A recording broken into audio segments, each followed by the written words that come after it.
नमस्कार, मैं हूं प्रियांशु मिश्रा और आप देख रहे हैं आई इंडिया। करीब 12 दिनों के इंतजार और आधा दर्जन नामों की चर्चाओं के बाद बुधवार 19 फरवरी को कौन होगा दिल्ली का सीएम के कयासों का दौर थम गया और बीजेपी आलाकमान ने विधायक रेखा गुप्ता को दिल्ली की कमान सौंपते हुए 20 फरवरी को दिल्ली में बनने वाली बीजेपी सरकार का मुखिया घोषित कर दिया। तो आइए जानते हैं कि कौन है रेखा गुप्ता, जो दिल्ली में भाजपा की दूसरी महिला मुख्यमंत्री बनने जा रही हैं।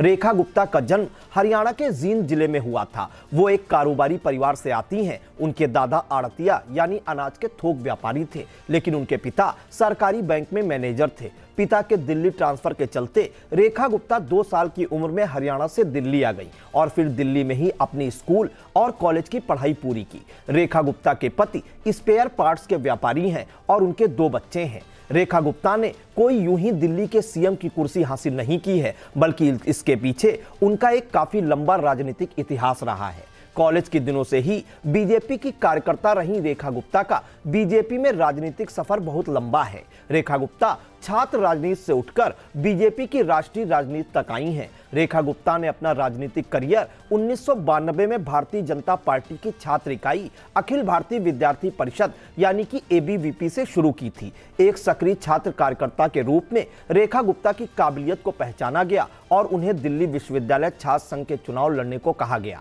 रेखा गुप्ता ने इस चुनाव में जीत हासिल की और 1995 से 96 में दिल्ली विश्वविद्यालय छात्र संघ की सचिव बनी। दिल्ली विश्वविद्यालय में ग्रेजुएशन और एलएलबी की छात्रा रही रेखा गुप्ता यहीं नहीं रुकी। इसके बाद वे 1996 से 97 में डीयू-एसयू इलेक्शन जीतकर दिल्ली विश्वविद्यालय छात्र संघ की अध्यक्ष भी बनी।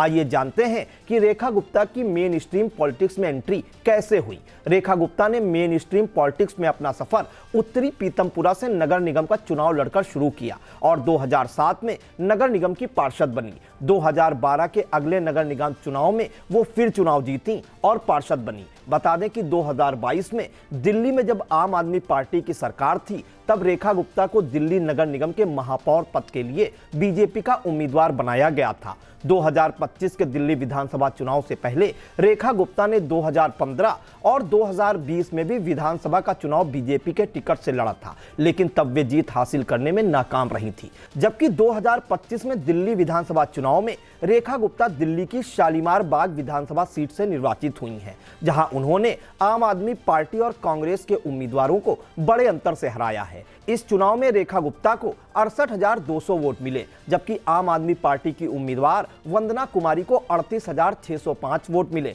वहीं कांग्रेस के प्रवीण जैन को मात्र 4,892 वोट ही मिल सके। भाजपा ने रेखा गुप्ता की इस दमदार जीत का पुरस्कार देते हुए उन्हें देश की राजधानी दिल्ली में मुख्यमंत्री की कुर्सी सौंपी है।